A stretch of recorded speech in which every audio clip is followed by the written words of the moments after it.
Ferrari was a genius of entrepreneurship, a visionary who possessed the ability to realize his dreams. When asked how he wanted to be remembered, he famously replied, as someone who dreamt of becoming Ferrari. Ferrari was animated by an extraordinary passion that led him to build a product with no equal. He started in a tiny village in northern Italy, which thanks to him became the epicenter of the most exclusive automotive production in the world. Ferrari had two fundamental talents. First, he was, by his own admission, a shaker of ideas and men.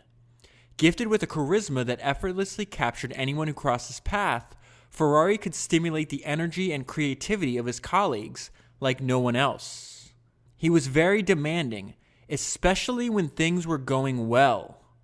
We all had to be careful not to sit on our laurels. He was absolutely dedicated and could be ruthless. Ferrari's second talent? He was an absolute marketing genius. I remember one visit from a very important and wealthy American client. The factory parking lots were filled with unsold cars, which we tried to hide from public view. The American said, "I would like to buy a Ferrari." Ferrari replied, "Yes, of course, but we have so many requests. I'll do what I can, but I'm afraid that you'll have to wait several months before you can buy one." That was because a Ferrari must be desired. It cannot and must not be perceived as something that is immediately available. Otherwise, that dream is gone. In order to maintain the exclusivity of the brand, production has always been lower than the requests of the market. Ferrari the man was an intentional prisoner of his own myth. He had habits that he rigorously respected. He never boarded a plane. He left Maranello only on rare occasions. Those who wanted to meet him had to come to his office, no matter where they came from. He wore dark glasses in order to observe and judge everybody without giving them the opportunity to look him in the eye. I have many personal memories of Enzo Ferrari and the years that I spent with him. I like to go back in time to September 7th, 1975, the day of the Italian Grand Prix at Monza. It was an unforgettable Sunday. We won the race and brought back to Maranello after 11 years the world title, with one race to go. I can still see the roaring crowds and the flags, and feel the embrace of the whole team. But above all, I remember my phone call with Ferrari. From the sound of his voice, I realized that he had been crying. This had never happened before. "Thank you," he said to me. It was a very emotional moment that will forever be in my heart. In this painstakingly researched, entirely accurate account, Luca Dal Monte has vividly captured in these pages the Enzo that I knew and loved. That was written by Luca di Monsamalo. It's an excerpt from the foreword. It's an excerpt from the foreword of the book that I read this week, and the one I'm going to talk to you about today, which is Enzo Ferrari: Power, Politics, and the Making of an Automotive Empire. So this is the longest biography that I've read for the podcast, and there's a lot to get to, so I want to get right into it. Before I go right to the book, though, I want to talk about the scene that's in the new Ford versus Ferrari movie. And it's Lee Iacocca talking to Henry Ford II and a bunch of other executives about why he thinks they should make an offer for Ferrari. And when he brings up Ferrari, the other Ford executives that are extremely unlikable in the movie, if you go see it, you'll see why. They're kind of dismissive. They're like, why? Like, we build more cars in an afternoon than Ferrari does all year. And he said, and he says, Enzo Ferrari will go down in history as the greatest car manufacturer of all time. And they're like, what? Why? They're like, it's not because he builds the most cars. It's because he spent every lira, which is the currency of Italy at the time, it's because he spent every lira chasing perfection. He was completely obsessed. And if you go see the movie, you'll see the difference. The people in the movie that come across extremely likable, it's interesting because when I read that book last week, Go Like Hell, I had the same thoughts. Carroll Shelby, misfit. Like, if you like this podcast, you're going to love Carroll Shelby. If you like this podcast, you're going to love Enzo Ferrari. You're going to love Ken Miles, the driver. Those are the people that come off, at least like, even if you don't consider Enzo Ferrari likable, you respect his dedication to his craft, right? And then in the movie, just like in the book, Henry Ford II comes off less likable, and the organization, the bureaucracy of the Ford organization in the 1960s, they're almost like the villain in the movie, if you will. And I kind of picked up that same thing when I was reading. Now, the second thing he said that I think is important to understand Enzo Ferrari, it's his personality, because not only is he unbelievably dedicated, it just said in the forward, the person that worked for him says he built a product that had no equal. That's exactly what he set out to do. In that case, he reminds me a lot. There's a lot in his personality and the way he talks about other people and other products that remind me of Steve Jobs. You're going to see that here, because that's all he cared about. And if you were dedicated to what you're doing, like he respected Shelby, even if they didn't like each other. He respected the driver, Ken Miles. He gives him like a tip of the hat at the end of the movie, because he saw the same passion that he has to what he's doing all day, they had. And anybody that doesn't possess that passion, he doesn't respect. So he talks about, this is after the Leo Iacocca travels to Italy, tries to do a deal with Ferrari. It falls through. I'm not going to repeat much of that because I talked about it last week, but he talks about, this is an insight into his personality. So Henry Ford asks Lee Iacocca, what did Enzo say? And Lee Iacocca was trying to in the movie, he's like, kind of dancing around it. He says, just tell me what he says. This is Enzo talking to Lee. He goes, tell him, Henry Ford II meaning, tell him that he's not Henry Ford, that he's Henry Ford II. All right. So he's like, I had respect for Henry Ford. I had a lot of respect for what he did. I don't respect Henry Ford II. And then he says, he goes, what else did he say? Tell him that Ford makes ugly little cars and ugly little factories. Tell him that he's fat and he's pig-headed. So he has this unbelievably, I think the word that Luca used in the forward there was ruthless, 100%. Ferrari was and this is why I think he's so complicated. Everybody else thinks he's so complicated, and I did too for a little bit. And now maybe I'm rethinking that position, or I think I have completely rethought the position. Yes, he's ruthless. He's ruthless if you get in the way of his one goal, which is to build the best car in the world. Not only do you want to make his cars the fastest, he wanted to make them beautiful. That's why everything was handmade. And that's why he was fine. He took a completely different route than Ford did. He says, I don't want your big, ugly automated factories and build and have success because I can build 8,000 cars in a weekend or whatever it is. I will build 300 cars a year, or 700 cars a year, or 1,500 cars a year. I think that's a good place to start to understand. He's complex, and I know I'm repeating myself, but he's complex, but he's really not. He's just he's hard for other people to understand that are not obsessives. And the one thing about this podcast is every single person that we study on this podcast is an obsessive. So if you take Enzo into account, like all the other great entrepreneurs that we study, then he kind of makes sense because he's cut from the same cloth. But I think when you interact with other normal people, whatever you want to call them, they have a hard time understanding that. Okay, so let me jump into the book because I have a lot of highlights, and this thing is massive. It's heavy. It's hard for me to even hold up right now. So I want to go to his early life. He learned a lot. His father dies when Enzo's only 18 years old, and so they didn't have a long time together, but his father's name's Alfredo. He had an unbelievable impact onto not only how Enzo lived his life, but how he ran his business. Alfredo was also an entrepreneur. He had his own workshop. He worked on cars and everything. So he says, Alfredo turned his hand as needed to all the different tasks required by his company: manager, designer, accountant, typist. Enzo would never forget this lesson. From his father, young Enzo learned the importance of the order of things and of diligently keeping a record of everything that went on. So this is something that Enzo does his entire life. He has a notebook that he carries around and writes down every single thing that happens to him. And he does this throughout his whole life. Back to the book. For the boy, the father was a living example of a devotion to duty. Okay, check. Enzo definitely has devotion to duty. A strong individualist. They're using the word individualist. When you think about how Enzo ran his company and his life, he's a dictator. No more than his approach to business. Alfredo preferred working alone with complete autonomy to a joint partnership that shared risk as well as reward. So he tells his son all the time, don't have business partners. His philosophy, I'm running over my own point here. His philosophy was emphasized in the business credo that he taught his son as a child, and which Enzo would never forget. To be successful, one should not have to answer to any partner and should be independent. So when the time came to create his own company, Enzo would remember what his father had taught him. So this is a little bit more about the home environment. They were extremely passionate, argumentative family, and that influenced Enzo's life. says they often argued, and talking about his parents, and ferociously. They argued about almost anything, and theatrically so. By his own admission, his parents' continuous disputes and foul language had an impact on Enzo's own nature and the person he became. So the book is full with anecdotes about people waiting to meet with Ferrari, and they hear him in his office talking to somebody, he's yelling. It's a contention. There was no harmony in his company, and I think that was by design. He loved, not only did he want like individuals within his company to compete with each other, which is like his own unique take on management. He had no desire for harmony.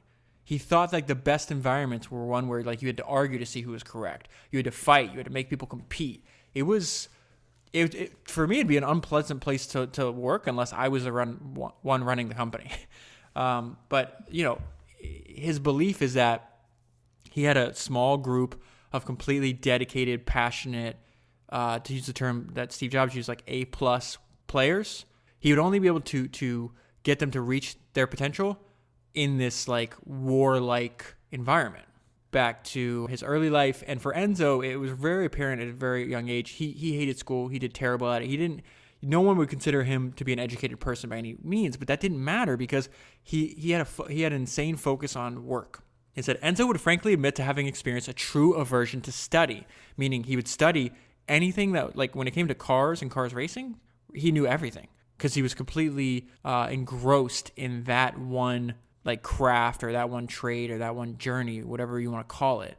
But anything outside of that, like if you're going to put a young Enzo and have him like learn stuff from a teacher that he doesn't care about, like it's not going to happen. So we see that here. He says, Enzo would frankly admit to having experienced a true aversion to study.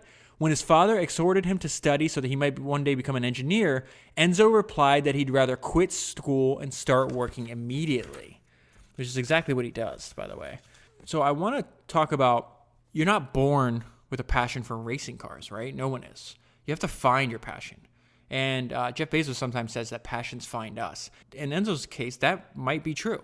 So this is how Enzo finds his life passion. It's in 1908. He's just 10 years old, and his father takes him to an automobile race, the first one ever. All right, so it says when Enzo was 10 years old, his father took him to see his first automobile race. It produced an indelible spark in his heart. His early excitement unquestionably had the effect of kindling an internal fire in him, a passion in which Enzo would dedicate the rest of his life. It was there that young Enzo began to dream of one day becoming Ferrari. So you got to bear with me here. I'm going to go through, I have some other highlights that come, 800 pages later than when we were in the book, and it's going to illustrate what I think is the main point that I would learn from this book. It doesn't matter if you're building cars, if you're building an app, if you're building a house, whatever it is that you do during the day, if you approach it with the obsessiveness of Enzo Ferrari, you will be successful at whatever you do. Now, it's also very hard to do because his schedule was extreme. 7 days a week, 12 to 16 hours a day, holidays included. That's it. Family time? No. Even though he had a good relationship with his son, who winds up dying when his son dies from muscular dystrophy when he's 24. It's actually it's like the most painful thing that ever happens to Enzo. Obviously, it's something that he wakes up every day for the rest of his life, and every morning he goes and visits his son's grave, his son's tomb. Other than that, though, Enzo had no loves. So let me give you some quotes. We see this throughout the book. This is him as an old man. It says, the secret of this total faithfulness. Think about the word he's using there. The secret of this total faithfulness, which I believe is difficult to find in other types of relationships. He's talking about his work here, which I believe is difficult to find in his other types of relationships, he confessed, springs from the possibility to do year after year new experiments to find new solutions to build new automobiles. Again, that word total, whole, entire, full, unquestioned. Here's another one for you, another example of it. He confessed that he believed he possessed just one quality, the stubborn determination to capture the trust of those who work with me. I still have only 2 wishes, to be able to work until the last day of my life and to see all Italians think of themselves as the sons of the same mother. Italy. He was extremely nationalistic and proud of being Italian. And then writing in his autobiography about his wedding. Now, this is a great illustration. This is a reflection. He's still married at the time he's writing this. I should not have married because a man dominated by a passion such as mine can hardly divide himself in half and be a good husband. If I had listened to my wife, I would have been a clerk in a bus company. And I think it's a question of whether he had a passion or the passion had him. And I think it might have been the latter. All right, so let me go back to his early life. This is when he leaves school. He fails out of school, he starts to work, and then he has one of the largest tragedies of his life. It says, after failing the third class of the Technical Institute, his studies were over. Enzo did not return to school, and thanks to experience he gained in his father's workshop, he found a job at the machine shop of the fire department. A couple of nights before the end of the year, Alfredo Ferrari had gone to bed with a high fever. It was normal bronchitis, which quickly turned into pneumonia. Within 3 days, he was dead. He was not quite 57 years old. With the death of his father, Enzo lost a precise reference point. A little over a month before his 18th birthday, Enzo was not prepared for his father's death. The sudden loss of his father was the first great sorrow in Enzo Ferrari's life, the first of many, and perhaps the one that began to shape the man he would become. The memories not only of his father, but also of sudden death would never abandon him. Before the year ended, however, Enzo would be devastated by a second tragedy. His brother, Dino, died too, so his son's named after him. After a year of war, he had contracted pneumonia, which, due to the precarious conditions in which soldiers lived, had quickly killed him. He was just 20 years old. In less than 12 months, Enzo's life had been turned upside down. Father and brother were gone. The sudden death of his father had put at risk the welfare of the Ferrari family, who certainly could not live off the small salary that Enzo was earning. So now I want to tell you about one of the most important moments in his life. Okay, his brother's dead, his dad's dead. They have little money. Eventually Alfredo's workshop gets closed down completely, and so he has to travel to the larger city of Turin. And he's trying to get a job. He's obsessed with cars still, so he wants to work for the most successful car manufacturer at the time, which is Fiat. And you have to remember this part of his life for the end of the podcast. It's one of the most important things that ever happens to Enzo. He tries to get a job. He has a job interview. He says, Enzo had sincerely, though somewhat naively, hoped to find a job at Fiat, but their negative answer left him distraught. He had no money, no job, and no intention of going back to Modena. That's the little city he lived in. He was overwhelmed. He brushed the snow off of a park bench, sat down, and wept. It was a rare moment of true despair in his life. He was determined not to give up. This is the lowest point of Enzo Ferrari's life, of his young life, outside of obviously the death of his son. His family is dead. He has no job. He has no money. He has no connections. And yet this, where we are in the story, this young, desperate person will not give up. It's from this moment in his life that he starts the climb to build Ferrari. So he winds up getting a job. He's got an acquaintance of his father in Turin. It's not at Fiat. It's at this tiny little repair shop. And this guy named Giovanni gives him the job. So he says, after the disappointments and hardships of the first 2 months in Turin, the modest salary Giovanni gave him provided Enzo with enough money to eat. So it is from this low point in his life that he starts the gradual step, the gradual climb to eventually build Ferrari. So he starts out broke, alone, poor on a snowy park bench. And the first step up, okay, I'll just work at this workshop. And what he is just like every single other person that I've ever covered, he's extremely resourceful. He just takes one opportunity, waits till he does the best of his ability at that opportunity, then waits till that eventually, inevitably, I would say, opens up another opportunity. Then he takes that next step. Then he repeats this process over and over again. And he does this over an extremely long period of time. It's important to note, Ferrari, the way we think about it, the car manufacturer, the one that's owned by Enzo Ferrari, that is 40 years in the making. He does not found Ferrari until he's around, I would say 42, somewhere there, maybe 45 years old. Maybe even 48 years old. I can't remember the exact. But he's in his 40s by the time he founds the company.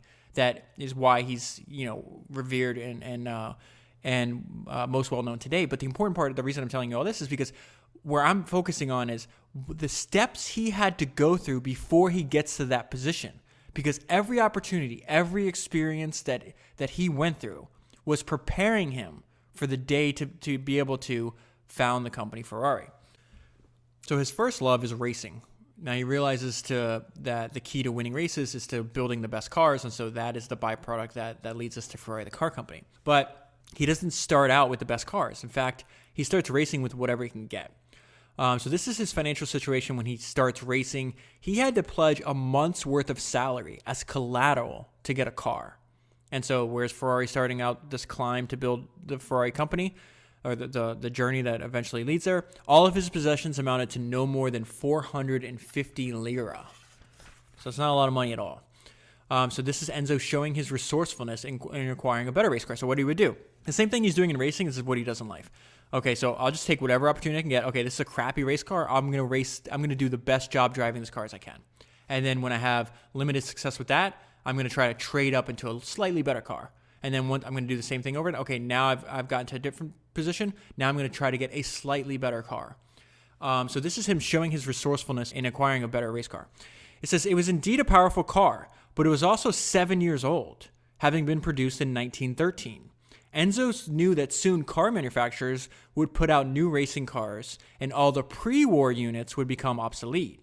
Enzo used his best charm. After some negotiations, based on the assumption that soon this car would no longer find any potential buyers, he was a master salesperson, he persuaded the car manufacturer to essentially swap cars with him.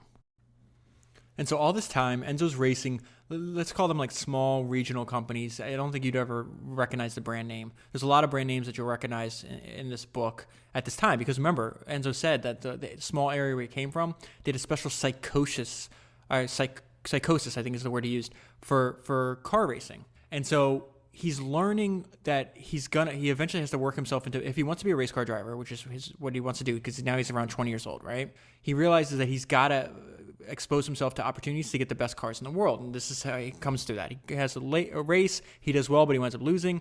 He said he had also learned something that he would never forget for the rest of his life. Not even the best driver had any chance of victory if he was not at the wheel of the best car. And it didn't take him long to realize that the best cars available were being produced in Milan by Alfa Romeo. So that's a brand that's still around. Maserati's around at this time. Ferrari, of course.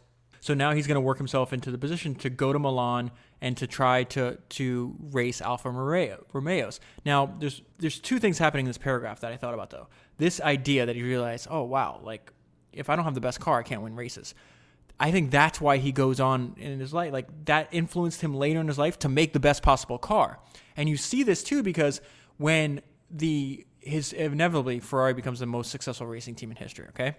And when he's winning all these races, like, he was he's not rude to the drivers, but if he was obviously an obsessive. So if the race was won, it's because the car won the race. If the race was lost, it was the driver's fault. So this gives you kind of an insight into, who we're dealing with here. So now I want to go into a little bit about his personality, and I want to talk about his first business, his first entrepreneurial activity, which a lot of people don't even know ever happened. This reminded me, when I was reading this part, this reminded me of Walt Disney, because everybody knows the company Walt Disney eventually built. Everybody knows the company that Enzo Ferrari eventually built.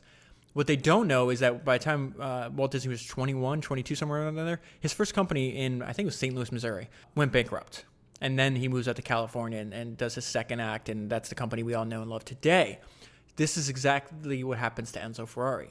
His first company goes bankrupt, and that failure was so embarrassing to him, to Enzo, that it's something that he had a fear for the rest of his life, and he worked so hard to avoid. He winds up successfully avoiding this fate. So let me go into his personality, and I'll tell you about that first business that he starts. The key factors were Enzo's perseverance, a stubborn faith in himself. How many times is this book going to use the word stubborn? If I had to guess, it probably describes Enzo in describing his stubborn behavior, 50 plus times.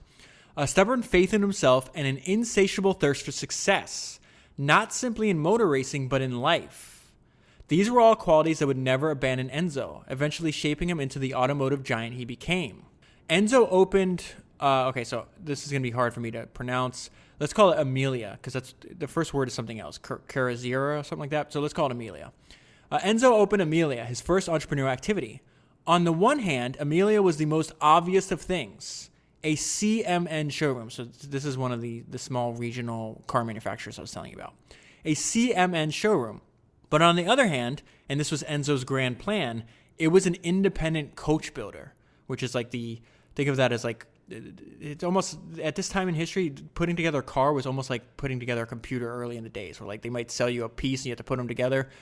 So maybe they give you the board and you have to figure out the monitor or whatever the case is. Like, he wasn't manufacturing engines yet. He was manufacturing the exterior of the car.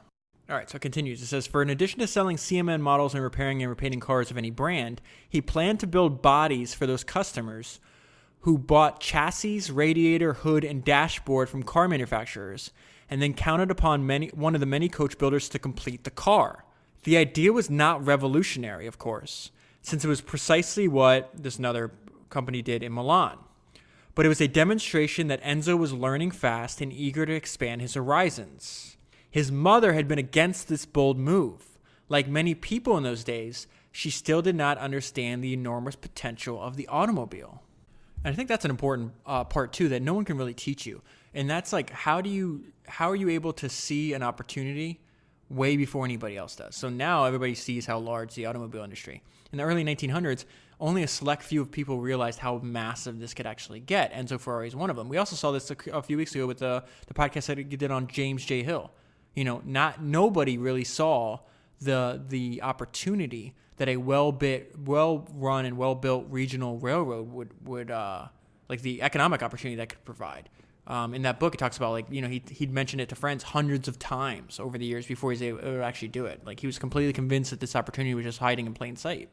It's very similar to what Enzo's doing here. I'm going to skip ahead. This business is going to fail. It's going to go bankrupt. They have to sell off the small possessions they have to pay off creditors. It says the humiliation of this colossal failure and the embarrassment he felt would serve as a fundamental lesson in the life of Enzo Ferrari.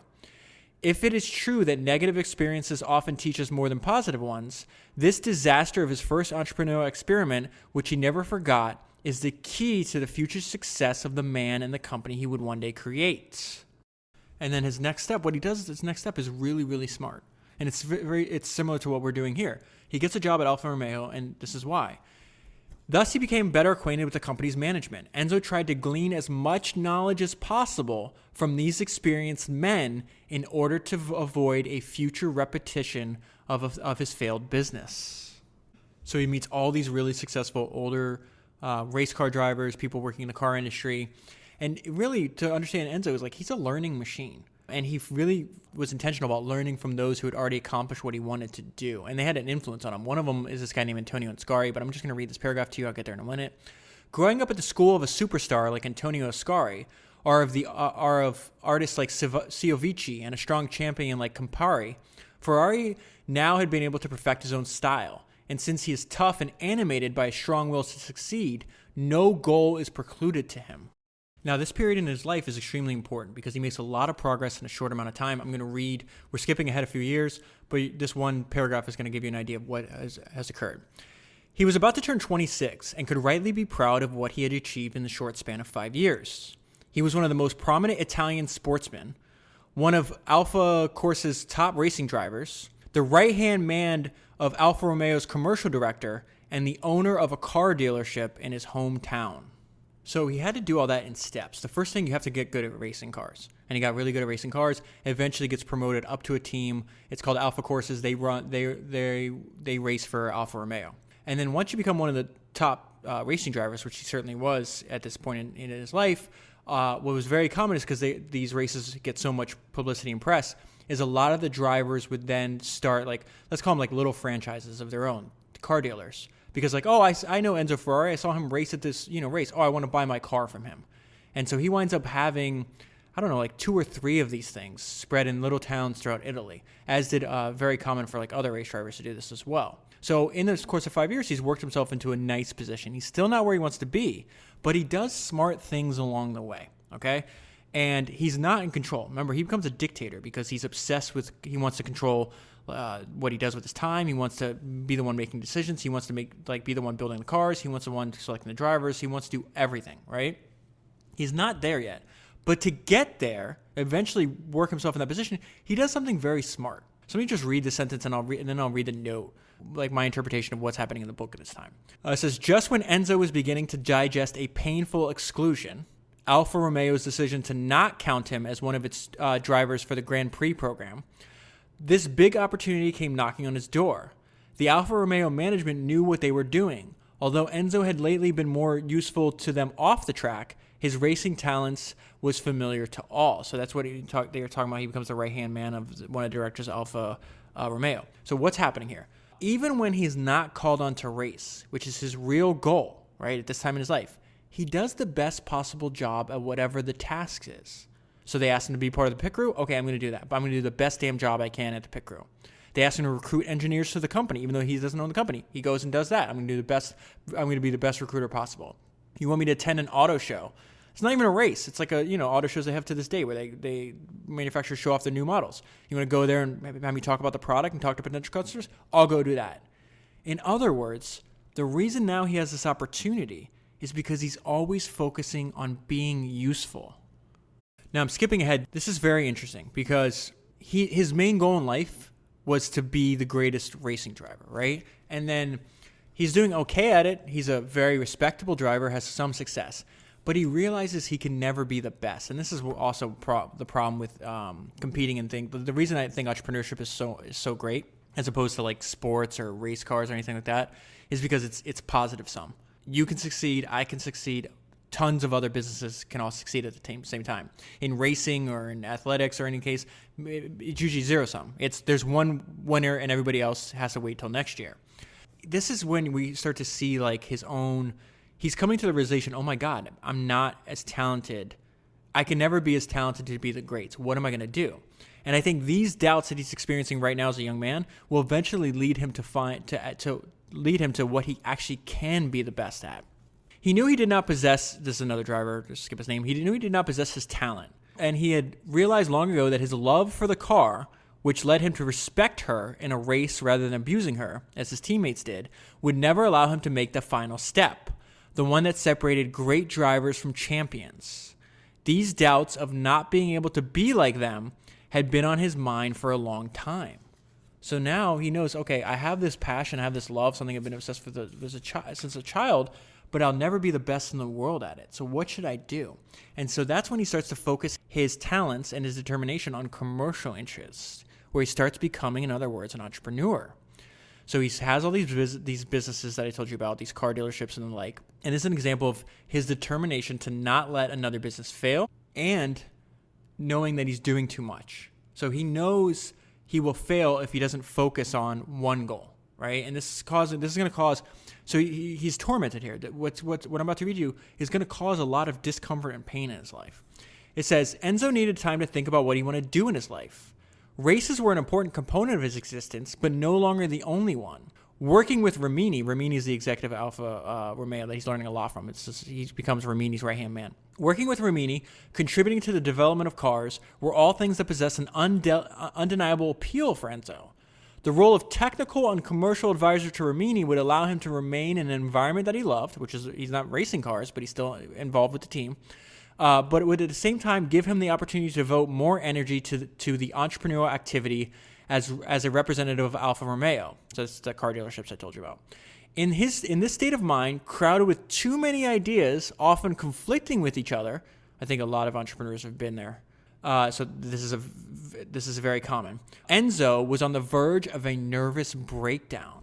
He was about to collapse. The tensions, considerations, and doubts, the haunting memories, fears, and concerns, along with his huge responsibilities, were by now an intolerable burden. He vacillated in his thinking about retiring from racing. He knew the issue needed to be decided once and for all. He couldn't stand another 2.5 months in this state. So what's happening? He's making the transition here, and it's a painful one for him.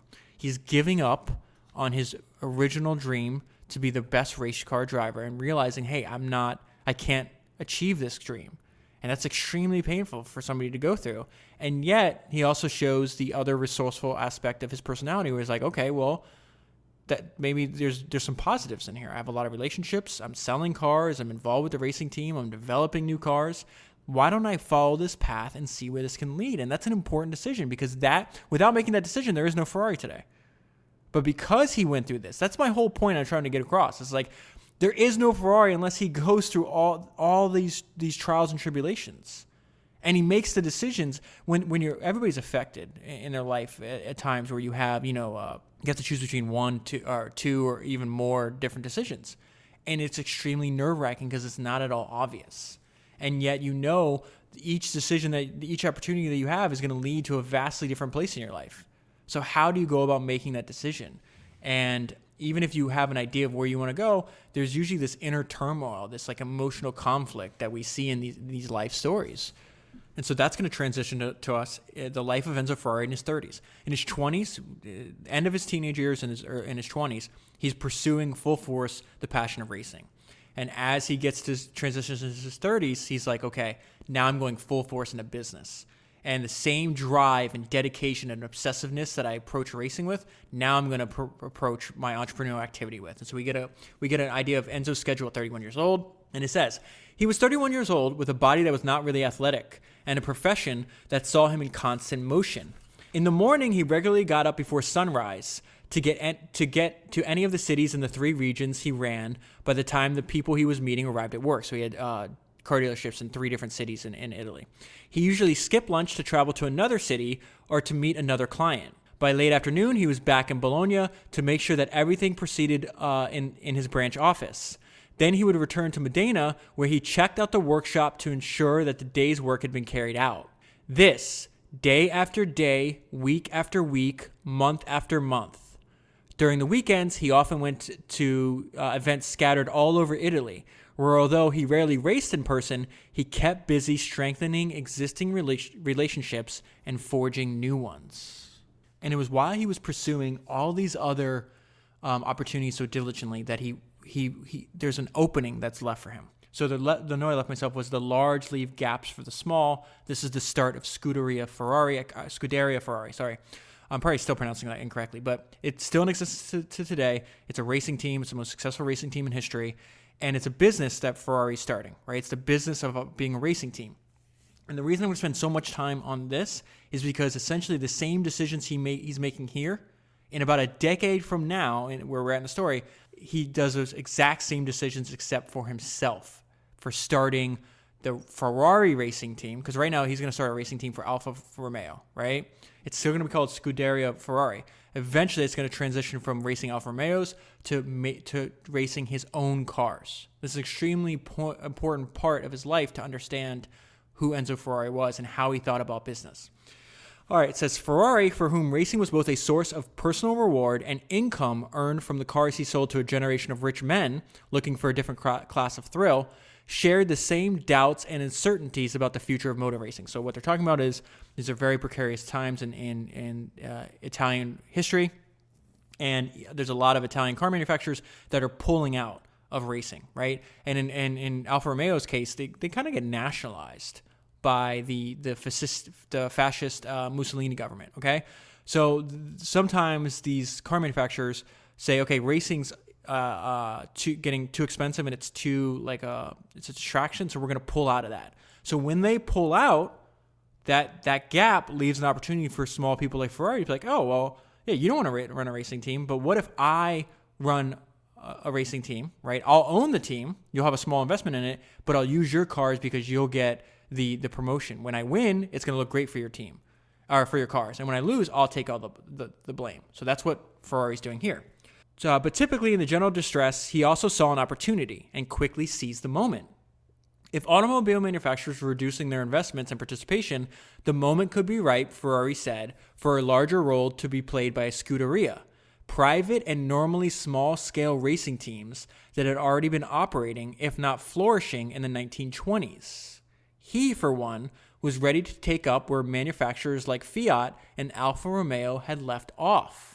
Enzo Ferrari's reputation for organization possibly was matched only by his charm when it came to persuading an interested audience. Remember at the beginning of the book, we talked about the fact that he had a charisma that anybody that came across him had a hard time resisting. He uses that to his benefit.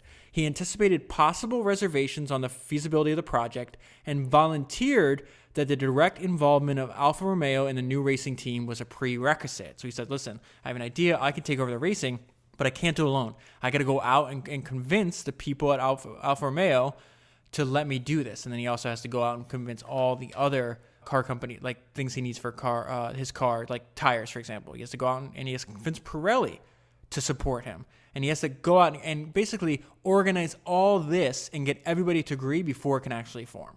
So now we jump to when he's having the meeting to talk Alfa Romeo into this. It says he saved the knockout punch for last. By having his racing team enter their cars, he said if they won, it was Alfa Romeo that won. And if they were defeated, the burden would be borne by his Scuderia. He offered shares in his new racing team in exchange for first-rate technical assistance and demonstrated high-standard logistics support. So basically, he caps their downside and leaves their upside unlimited, right? That's a smart move. Alfa Romeo agreed to take part in this new racing activity promoted by their sales agent. It also works as an opportunity because they have a business relationship with him. He has dealerships. He's been selling their cars for many years. They know who this guy is. So it says they agreed to take part in this new racing activity who was promoted by their sales agent, a brilliant 31-year-old part-time driver with ambitions that clearly went full circle. They would not take more than 5% of the new company's stakes. With all that this meant, that's a weird sentence, first and foremost was direct access to purchasing the best material available for motor racing. So he needs priority access to parts and to the new designs of their race cars. So he's actually also doing it for his own interests. It's like, okay, I'm going to race for you, but that means you also have to agree to give me the best technology you guys are developing, because they develop essentially every year. They make their previous race cars, the previous year's race cars, obsolete. So it's like, as long as you're giving me the best technical products that you have, I will win races for you. So I want to go and talk to you a little bit more about how Scuderia Ferrari was organized at the very beginning. Again, this is important to realize because he does very similar things when he's starting for the car company Ferrari. So he says, having won over Alfa Romeo, he had to complete the operation by involving tire manufacturer Pirelli in the adventure.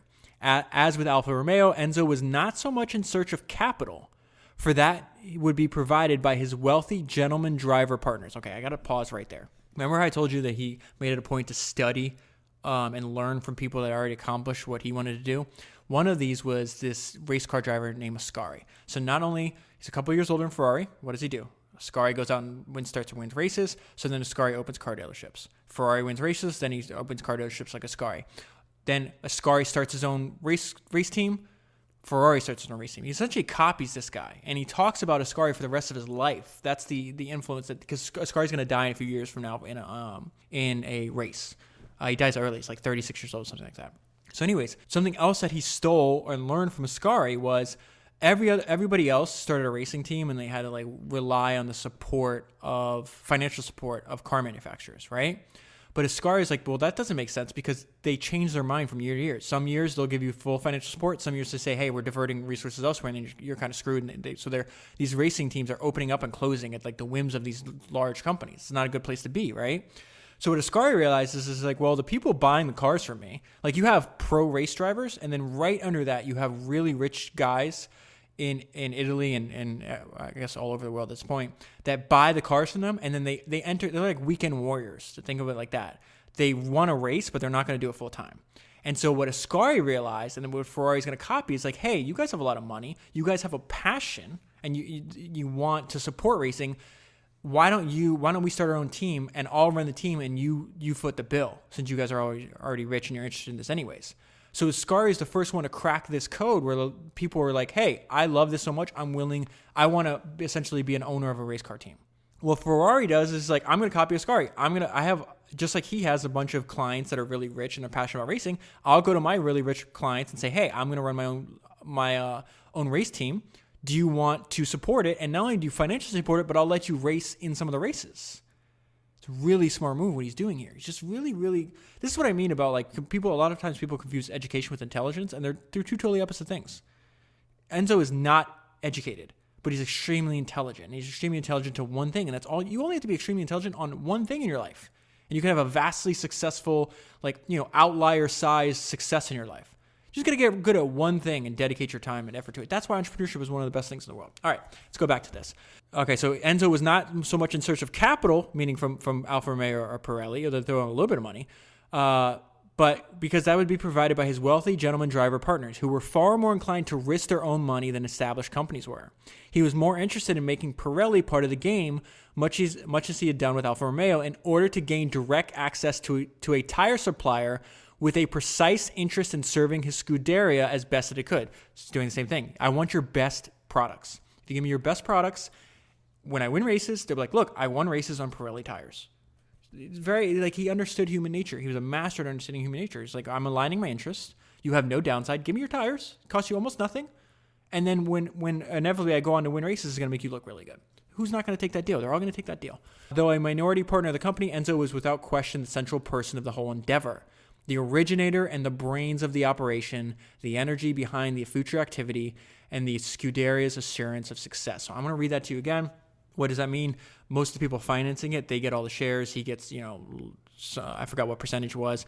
Alfa Romeo, Pirelli, these other guys, they get, let's say that he's giving everybody else 5% of shares. Maybe he keeps 15, 20% of himself. The vast majority is owned by the people financing it, which eventually they get, that changes and they get bought out later on. But I want to read this to you again, because the same way his Scuderia is organized is how he ran his company. Even though he's not a minority partner in Ferrari. He's a minority partner in this because he doesn't have a lot of assets at this time.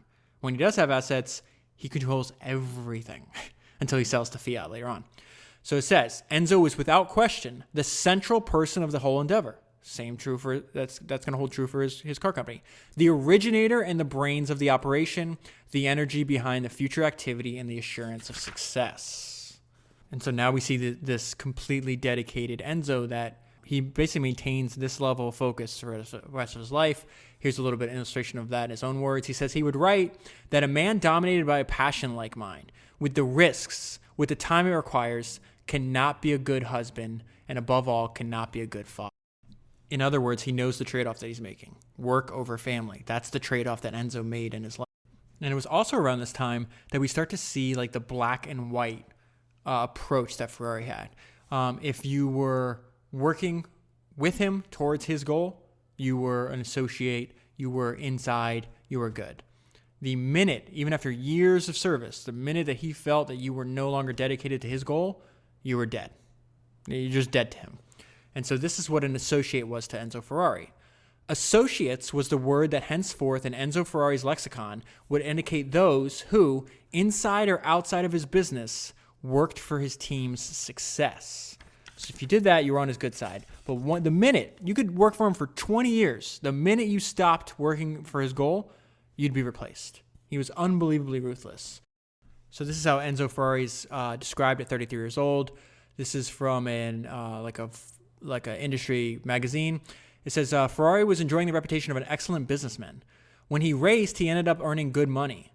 Now that he races less, he still finds a way to make money. So they're picking up on the fact that most racers, like, they stop racing. They, if they didn't make a lot of money, they don't know what to do next. Ferrari didn't have that problem transitioning. So they asked, is he lucky? And the answer is no. He's skilled. He's a balanced tactician. He's shrewd, and he's energetic all the time. He's a man who knows what he wants. He's a real organizer. This is such a weird sentence, but I think it's pretty good. A practical value increaser of his abilities. He's a champion who never goes off the road. As one who goes off the road never ends up the manager and the businessman. And all while he's doing this, he does something really smart. He makes himself indispensable. So this is the role that Ferrari creates for himself. So he's getting into this beef with one of his drivers, who's a really big star. And, the driver's like, I'm the most important part. And he didn't understand how important Ferrari had become. And so this is a good description of that. The driver had understood little or nothing of the role that Enzo Ferrari had carved out for himself 4 years earlier. Always in precarious but profitable equilibrium between the changing plans of Alfa Romeo, drivers' extravagances, technical supplier needs, race organizers' demands, sponsors' requests, and pressure from the press. And it was the proof that Enzo Ferrari's role was of such paramount importance as to be difficult to define and to understand. And it's during this time of wild success that we see one of his most known and I would say most liked traits. And essentially Enzo Ferrari is telling us by, if you look at his behavior or his actions, not to rest on your laurels. So it says, it had been a month of enormous satisfaction for Ferrari. 8 races, 7 wins. But the mind of Ferrari was typically already on to the next race. He'd celebrate for maybe an hour, maybe that day, and then completely forget it and go to the next one. few pages later, another note of myself reminding me of Jeff Bezos. For Enzo Ferrari, it is always day one. And it says, it implied above all a very personal attitude that Ferrari had begun to adopt when contemplating the achievements of his working life, where each victory or accomplishment was only the starting point for the next. Okay, so I'm skipping ahead. He's going to run Scuderia Ferrari for many years. So it's 8 years, I think, before Alfa Romeo is going to pull the plug. Because even though he owns a part of the company, he's running the company, he still relies on Alfa Romeo for a lot of the cars and the technical assistance. And so this is going to be the last straw, or the last thing that has to happen to Ferrari till he eventually never... After this is going to happen, after Alfa pulls out and the Scuderia is shelved temporarily, closed down, this is the last time in his life that he's ever going to rely on anybody else. Okay, so it says, from one day to the next, Scuderia Ferrari disappeared. For Enzo Ferrari, who had invested 8 years of his life in the Scuderia with all the physical and mental energy he could muster, it was a bitter day. In 8 years, Scuderia Ferrari had participated in 225 races with a total of 1,715 cars. It had obtained 144 victories and 171 podium finishes. It had played an important part in European motorsports and had for a long time shaped the Italian racing environment. Now it was being shut down without any public word of gratitude. The only satisfaction Enzo received was that it had made him rich. Okay, so two things here. Other people are like, oh, what Enzo's doing is not that hard. I'm going to start my own race team. The important part is he's winning all these races and he's doing so profitably. There's tons of other people that saw what Enzo was doing, tried to emulate it, and then they didn't have his organization and management skill, and they would start losing money, eventually go into the red, and then they'd go out of business, right? And then the second thing is, it's being pulled because we're in the time of history, we're in the 1930s, let's say mid to late 1930s. Essentially, Alfa Romeo becomes state-run for all intents and purposes, and their decision-making at the top is erratic, right? We're about to jump off with the largest war in history. This is what's happening here, where they have new people in positions of leadership that are put there by the government, Alfa Romeo, that are ones pulling the plug on this. So it is important that, now that Enzo had to go through this, because it gave him enough money and enough resolve where it's I have enough money, I'm just going to fund my own thing, and now I'm going to revive the Scuderia, and then I'm going to start making my own car. So this is an extremely important part of his life. It says the liquidation of the Scuderia, in fact, provided him with more than 1 million lira. It goes into all his assets. I'll skip over that part. He also gets a job. So this is kind of the way big bureaucracies work. It's weird. It's we're spending too much time and attention over here, so we're going to liquidate this, but then we're going to give you, essentially, they overpay him. So he gets money from the liquidation, and it says at the same time, Enzo was named head of Alfa Corse, a new department that he would help create. So this is working essentially for the large corporation of Alfa Romeo. Giving up his independence must have cost him a lot, even from the point of view of personal pride. But in addition to the millionaire settlement he received, from this point forward, Alfa Romeo would pay him a stunning salary, 190,000 lira a year. So at the time, to put it into context, a typical laborer would make, let's say, 1,000 lira a month, and he's making 16,000. And it's kind of, how would I put this? He's getting paid and he has duties, but then they say you never have to show up. So he's kind of I don't know if that's called golden handcuffs or whatever the term is, but essentially he's got a high-paying job for a job he doesn't really have to do much for. But he doesn't care about, again, it's not just the money. For him, it's he had a passion. He doesn't want to stop doing that. So now we turn to a very important paragraph in the book and a very important time in his life. In the winter of 1938, the personal future of Enzo Ferrari was a difficult puzzle to decipher. In some ways, the previous 8 years had been annulled. On February 18th, he turned 40, an age at which a man could begin to see his life in some perspective, or at least a part of it. And if on one hand he could be proud of what he had done, which he certainly should have, right? On the other, he couldn't help but realize that the past 18 years had been wiped out by an irrational decision that had little or nothing to do with motor racing. So that's what I was referencing earlier, how a lot of these decisions are being made by people. They're not people in business, they're people in government. And unfortunately, one of those casualties of these irrational decisions was the original Scuderia Ferrari. Okay, so right around this time, he's I'm rich, and I'm still passionate. I'm 40. I have a lot more work to do. Like I'm just essentially getting started. And that's the kind of the message I want to send to you is like, everybody thinks like, oh, I want to build a company. I think it's going to happen overnight. Ferrari had to go through multiple decades to learn, to become the person qualified enough to build what eventually becomes Ferrari. That's why they said that he was eventually becoming Ferrari, because the man and the company were kind of inseparable. But you can't just wake up one day and think you're going to do that. He had to go through all these experiences, because through these experiences, he was gaining knowledge, the knowledge that he needed to build the products that he eventually would build, and to build the company he eventually would build. The one that's still in existence to this day. His son, his son Dino dies at 24. He has a son with his mistress that no one really knows about. His son, to this day, his son winds up becoming a billionaire because he owns 10% of Ferrari. Ferrari sells 50% to Fiat, and then made a deal when he dies that Fiat can buy the other 40%, but the other 10% has to go to his son. And just having 10% of the company has made his son a billionaire. It's amazing.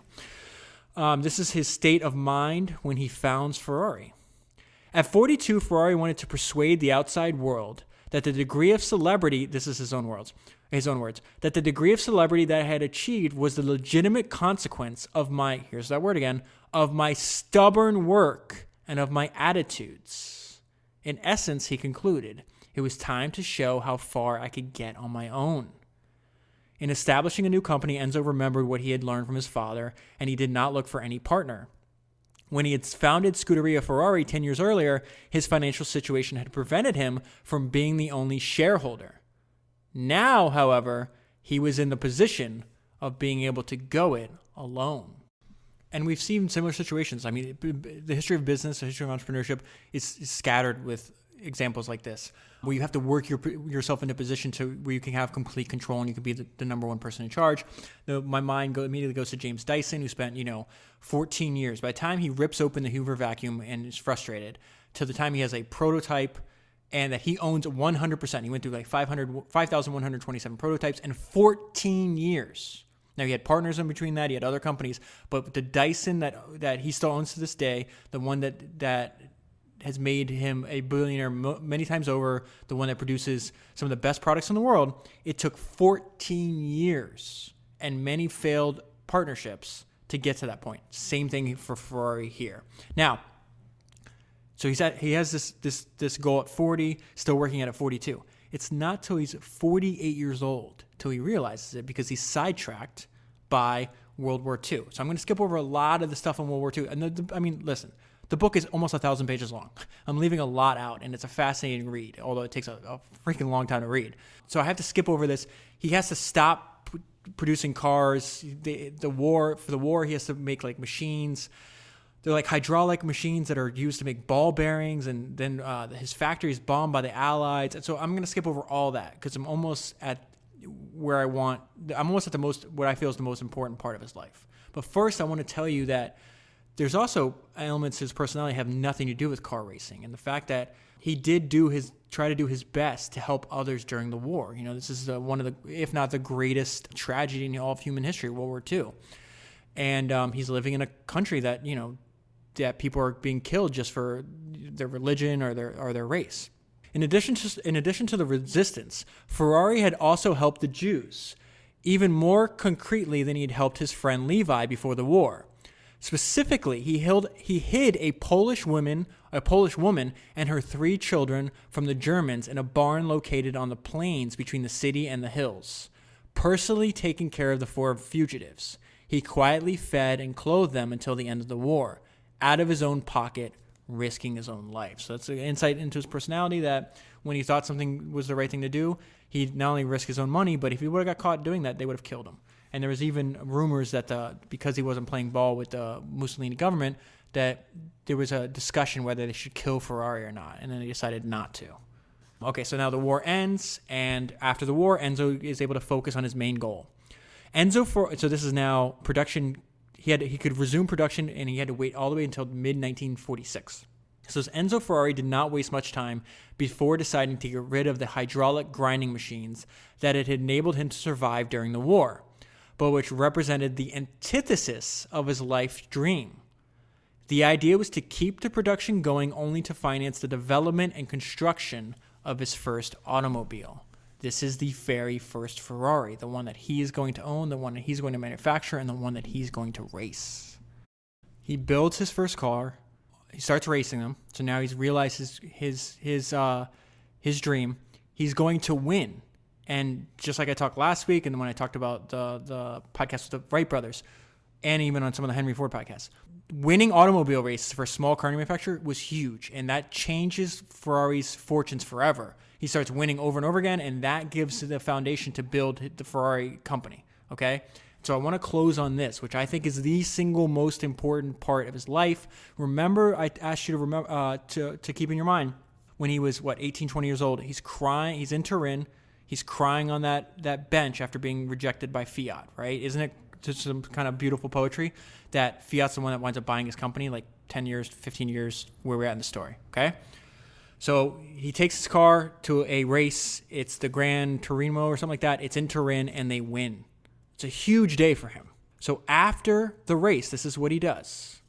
In the moment of triumph, once the celebration had ended and there was no more compliments to receive, the last interview over and his notebooks closed, and he was away from prying eyes, there was one last thing that Enzo Ferrari wanted to do before leaving.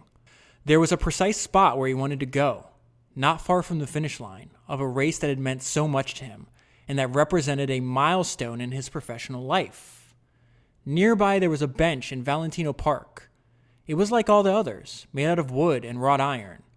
For almost 30 years, that bench had represented a starting point for him, and now he knew a goal.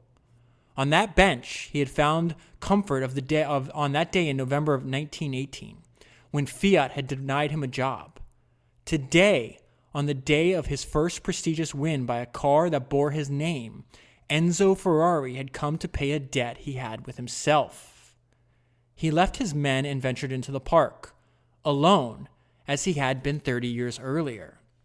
He searched for that specific bench that for 3 decades had populated his nightmares. He found it, sat on it, and wept, just as he had wept out of despair in the fall of 1918. The tears of that day in October of 1947 had a very different taste.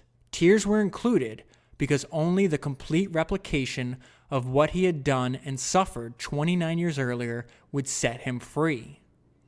For Enzo Ferrari, this ceremony marked the end of the first part of his existence. And I'm going to leave the story there.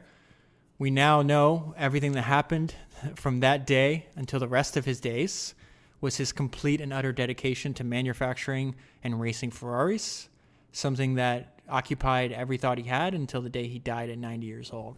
So for the full story, I recommend reading the book, Enzo Ferrari, Power of Politics and the Making of an Automotive Empire. If you want to read the book and support the podcast at the same time, I'll leave a link down in the show notes. Thank you very much for listening. Thank you very much for your support. Please tell a friend about the podcast, and I will talk to you next week.